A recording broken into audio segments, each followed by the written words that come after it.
Hello students, आपका YouTube channel पर स्वागत है।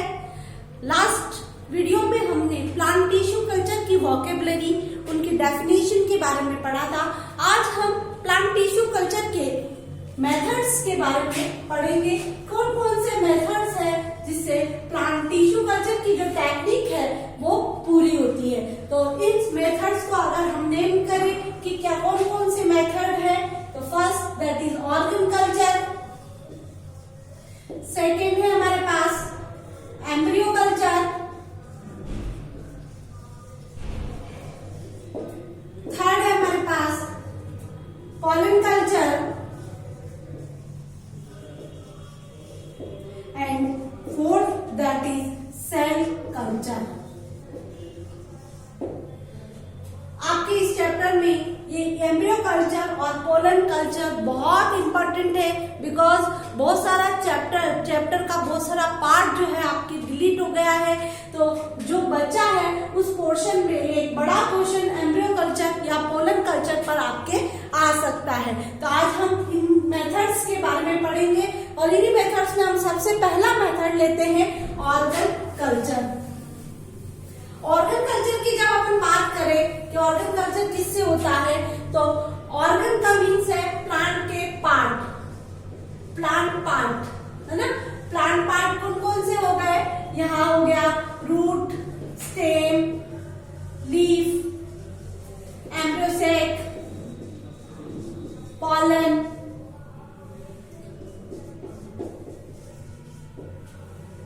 पॉलन हो गए, ओवरी।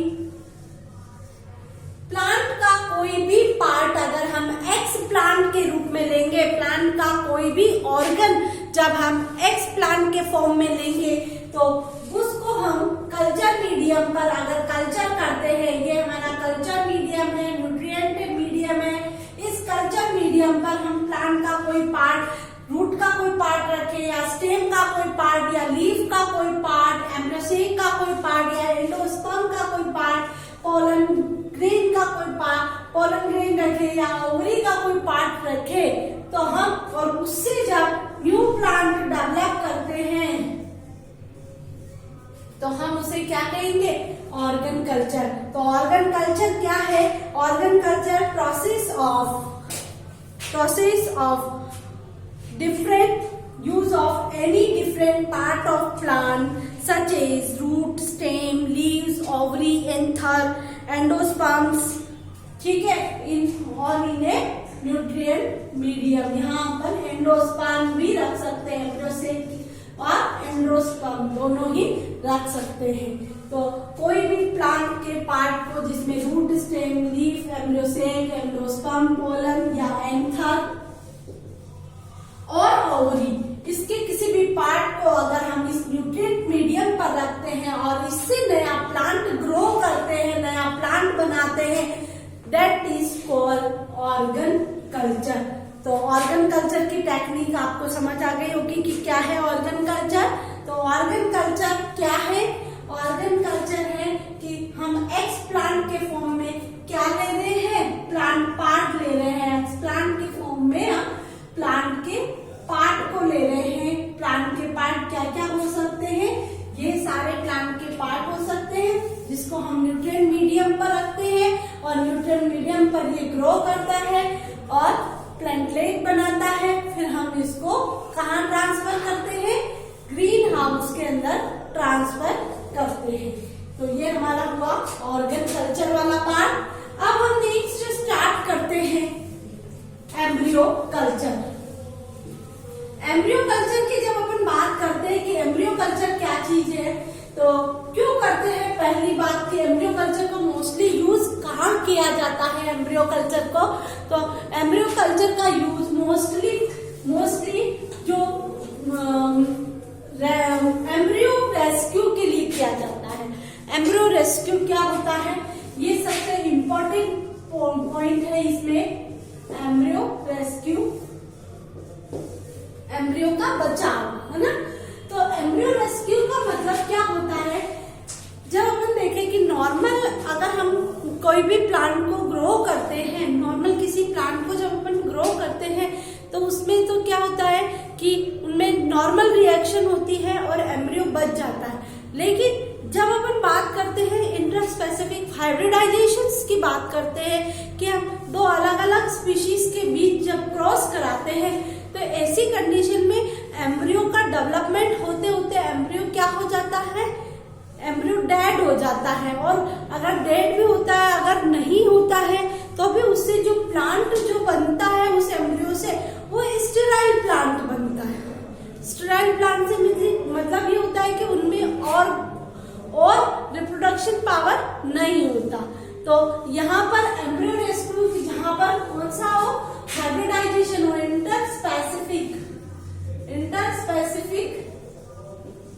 हाइब्रिडाइजेशन हो, तो जहां पर इंटर स्पेसिफिक हाइब्रिडाइजेशन होता है वहां पर क्या होता है कि जैसे ही एम्ब्रियो बना, हम उसको जो अनडेवलपिंग एम्ब्रियो को ही निकालकर हम उनको टिश्यू कल्चर टेक्निक से क्या कर लेते हैं, कल्चर मीडियम पर ग्रो करते हैं और उससे नया प्लांट बना लेते हैं। तो जब उसका पूरा डेवलपमेंट होता है तो वो डेड हो जाता है, तो हम उसको पूरा डेवलपमेंट नहीं, कम डेवलपमेंट पर ही उसको निकाल कर क्या करें, उसको कल्चर मीडियम पर ग्रो कर ले। तो ऐसी कंडीशन में हम क्या कर सकते हैं, ऐसी कंडीशन में हम एम्ब्रियो रेस्क्यू करके एम्ब्रियो का बचाव कर सकते हैं प्लांट टिश्यू कल्चर टेक्निक से। नॉर्मल टेक्निक होगी, दो अलग अलग स्पीशीज में अगर हाइब्रिडाइजेशन होगा तो ऐसी कंडीशन में क्या हुआ, एम्ब्रियो बच नहीं पाएगा। लेकिन अगर हम बीच में टिश्यू कल्चर टेक्निक ले ले तो हम उस एम्ब्रियो रेस्क्यू कर सकते हैं या एम्ब्रियो का बचाव कर सकते हैं। ठीक है। और दूसरा, और अगर हम एक और एग्जांपल ले इसका कि इसमें और क्या कर सकते हैं, तो ये है कि देखो, अगर किसी एम्ब्रियो को डेवलप होने में एम्ब्रियो बना, एम्ब्रियो किसके अंदर बनता है, सीड के अंदर बनता है। तो एम्ब्रियो से सीड डेवलप हुआ, फिर सीड का जर्मिनेशन हुआ और फिर सीड के जर्मिनेशन के बाद प्लांट डेवलप हुआ, है ना।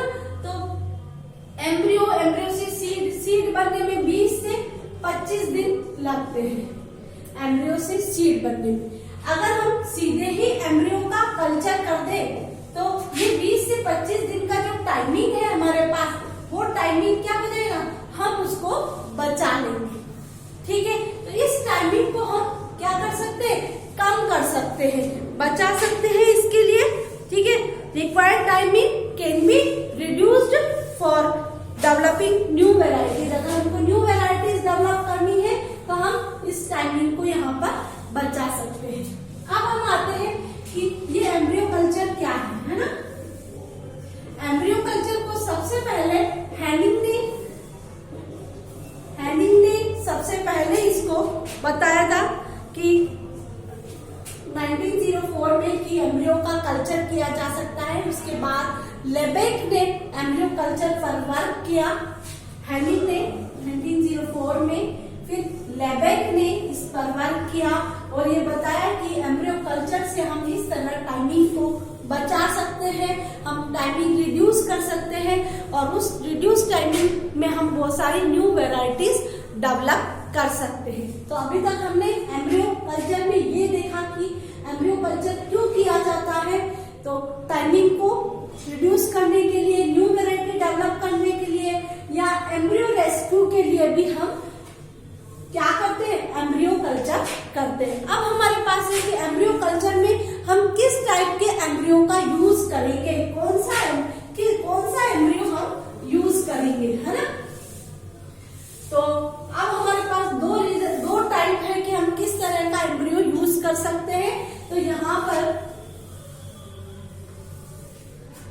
हमारे पास दो मेथड, पहला है कि हम किसका यूज करें, पहला हमारे पास है कि हम सीड का यूज करें।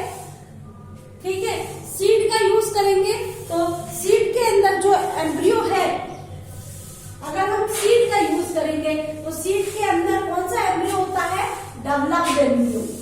सीड के अंदर डेवलप्ड एम्ब्रियो।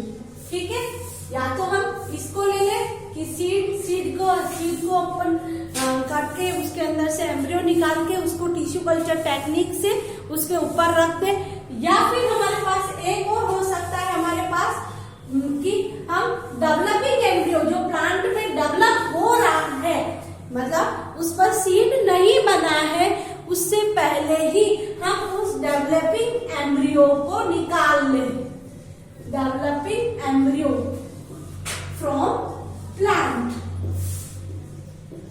ठीक है। तो हमारे पास यहाँ पर दो मेथड है, कौन से हम एम्ब्रियो का यूज करें।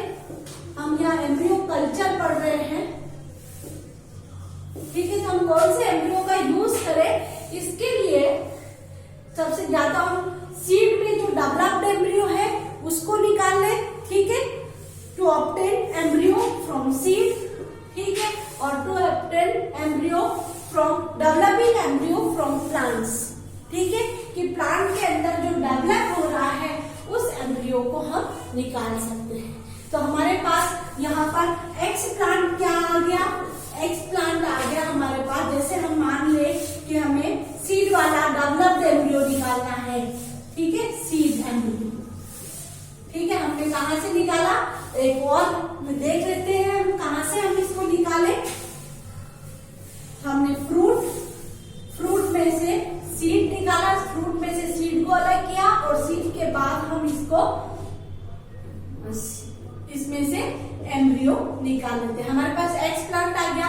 अब कोई भी एक्स प्लांट ले तो हमें ध्यान है कि एक्स प्लांट लेने के बाद हमें उसका क्या करना पड़ता है, हमें उसका सरफेस स्टेरिलाइजेशन करना पड़ता है, सरफेस स्टेरिलाइजेशन, ठीक है, क्योंकि इनके ऊपर क्या हो सकता है, इस एक्स प्लांट के ऊपर कोई भी कंटामिनेंट हो सकता है। तो कंटामिनेंट को रोकने के लिए कोई भी माइक्रो ऑर्गेनिज्म हो सकता है, तो उसको रोकने के लिए हमें इसका सरफेस स्टेरिलाइजेशन किससे करेंगे, हम AgNO3 से भी कर सकते हैं, HgCl2 से भी कर सकते हैं, या अल्कोहल से भी हम इसका सरफेस स्टेरिलाइजेशन करते हैं। देखो कोई भी कल्चर हम टिश्यू कल्चर टेक्निक में एम्ब्रियो कल्चर करो, ऑर्गन कल्चर करो, सारी कंडीशंस क्या होनी चाहिए, एसेप्टिक कंडीशन होनी चाहिए। एसेप्टिक कंडीशंस का मीन्स क्या होता है कि सारी जो भी हम इसके अंदर सरफेस देंगे, जो भी हम एपरेटस यूज करेंगे और जो भी एनवायरमेंट हम देंगे, वो सारा एनवायरमेंट कैसा होना चाहिए, एसेप्टिक। एसेप्टिक का मीन्स है without micro organism, without micro organism, ठीक है। कोई भी बैक्टीरिया फंजाई वहां पर ग्रो नहीं करनी चाहिए, या हम ऐसे कह सकते हैं कि वो बिल्कुल माइक्रो ऑर्गेनिज्म से रहित होना चाहिए या नहीं होना चाहिए, माइक्रो ऑर्गेनिज्म उनके अंदर नहीं होनी चाहिए या कंटामिनेटेड नहीं होना चाहिए। तो सबसे पहले हम जो जगह यूज कर रहे हैं हम उसको स्टेरिलाइज करेंगे उस जगह, इसके लिए हम लैमिनर एयर फ्लो का भी यूज करते हैं, ठीक है। फिर हम जो एक्सप्लांट ले रहे हैं, जैसे हमने एम्ब्रियो लिया है तो एम्ब्रियो का हम क्या करेंगे, सरफेस स्टेरिलाइजेशन करते हैं, AgNO3, HgCl2, अल्कोहल या सोडियम हाइपोक्लोराइड, इनसे हम इसका सरफेस स्टेरिलाइजेशन करेंगे। इसके अलावा अब जो भी हम एपरेटस यूज में ले रहे हैं, एपरेटस क्या यूज में लेंगे हम, जैसे हमने फ्लास्क यूज में लिया है, जैसे हमने टेस्ट ट्यूब यूज में ली है, जैसे हमने फोर्सेप यूज में ली है, या और भी एपरेटस हमने सीजर यूज में ली है। जो भी एपरेटस हमने यूज में लिए हैं उन सभी एपरेटस को भी हम क्या करेंगे, स्टेरिलाइजेशन करेंगे, और ये स्टेरिलाइजेशन भी हम इन्हीं से सोडियम हाइपोक्लोराइड, अल्कोहल, इनसे हम इनका स्टेरिलाइजेशन करेंगे, ठीक है। तो हमारे पास ये सारे स्टेरिलाइजेशन हो गए। इसके बाद हम क्या करेंगे, इनको टेस्ट ट्यूब में हमने अपना मीडियम बना लिया, मीडियम को भी 121 डिग्री टेम्परेचर, हम पहले पढ़ चुके हैं इस चीज को कि जो मीडियम बनाया है उसको 15 पाउंड पर स्क्वायर इंच प्रेशर देकर और 121 डिग्री टेम्परेचर देकर हम उसको क्या करेंगे, ऑटोक्लेव करेंगे, ताकि ये स्टेरिलाइज हो जाए या विदाउट माइक्रो ऑर्गेनिज्म के हो जाए। फिर हम इसको कहाँ प्लेस करेंगे, ये न्यूट्रिएंट मीडियम है। अब इस एक्स प्लांट को हम यहाँ प्लेस करेंगे और प्लेस करने के बाद इससे क्या डेवलप होगा, इससे धीरे धीरे ग्रुप ऑफ सेल्स बनेगी जिसको हम केलस कहेंगे, और केलस के बाद उसमें प्लूमूल और ये निकलने लग जाएंगे जिसको हम क्या कहेंगे, प्लांटलेट कहेंगे। प्लांटलेट बनने के बाद हम उसको ग्रीन हाउस में ट्रांसफर करेंगे और ग्रीन हाउस से फिर हम उसको फील्ड के अंदर ट्रांसफर करेंगे। तो ये पूरी टेक्निक जो है ये एम्ब्रियो कल्चर की टेक्निक है। अब हमारे पास ये है कि ये जो टेक्निक हुई एम्ब्रियो कल्चर की, लेकिन अगर हम ये देखें कि अगर नॉर्मल कल्चर और एम्ब्रियो कल्चर में कितना डिफरेंस लगता है टाइमिंग का, कि कितना टाइमिंग लगता है। Normal embryo culture, normal culture जब होता है तो उसमें कितना टाइम लगता है, और जब हम एम्ब्रियो कल्चर करते हैं तो उसमें कितना टाइमिंग लगता है। तो सबसे पहले हम ये देखें, कोई भी वेजिटेटिव प्लांट हम ले लेते हैं। तुम्हारी बुक में इसका बहुत अच्छा डायग्राम बना हुआ है। आप अपनी जब मैं ये बता रही हूँ तब आप अपनी बुक भी खोल लें ताकि आपको बहुत अच्छे से समझ में आ जाएगा। वेजिटेटिव प्लांट, ठीक है, ये प्लांट बना हुआ है। वेजिटेटिव प्लांट में जब फ्लावरिंग होती है प्लांट की, ये फ्लावरिंग टाइम, ठीक है, फ्लावरिंग टाइम में, फिर फ्लावरिंग टाइम से अगर हम ये देखें कि फ्लावरिंग टाइम से अगर मैच्योरेशन फेज आती है, तो जब ये मैच्योर होता है तो सीड का फॉर्मेशन होता है, और सीड से सीड का जर्मिनेशन होता है।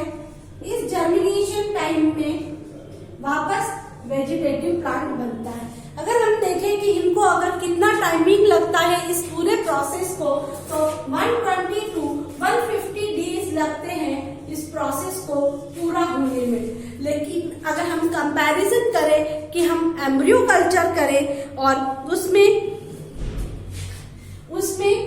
कितना टाइमिंग लगेगा, तो इसमें हम 8 to 10 डेज में हम एम्ब्रियो को बाहर निकाल ले, और इस एम्ब्रियो को हम टिश्यू कल्चर टेक्निक से एम्ब्रियो का कल्चर करें कल्चर मीडियम पर, और कल्चर मीडियम से ग्रो करने के बाद इसके जो प्लांटलेट आते हैं, ये प्लांटलेट, और फिर इसकी वेजिटेटिव फेज आती है, ठीक है। तो इस प्रोसेस को पूरा होने में 60 to 75 डेज लगते हैं, जबकि अगर हम एक नॉर्मल प्रोसेस देखें तो उसको 120 से 150 डेज लगते हैं। यानी अगर हम कंपैरिजन करें इसका और इसका, तो आधा टाइम लगता है। अगर हम न्यू वैरायटी डेवलप करनी है तो हम एम्ब्रियो कल्चर की जो टेक्निक है उस टेक्निक को फॉलो कर सकते हैं, ठीक है। ये किसमें रखा, ये क्या है, कल्चर मीडियम। तो ये हमारा आज का टॉपिक जो है एम्ब्रियो कल्चर का टॉपिक जो है पूरा होता है। नेक्स्ट टॉपिक में हम पॉलन कल्चर और सेल कल्चर के बारे में पढ़ेंगे। Thank you very much.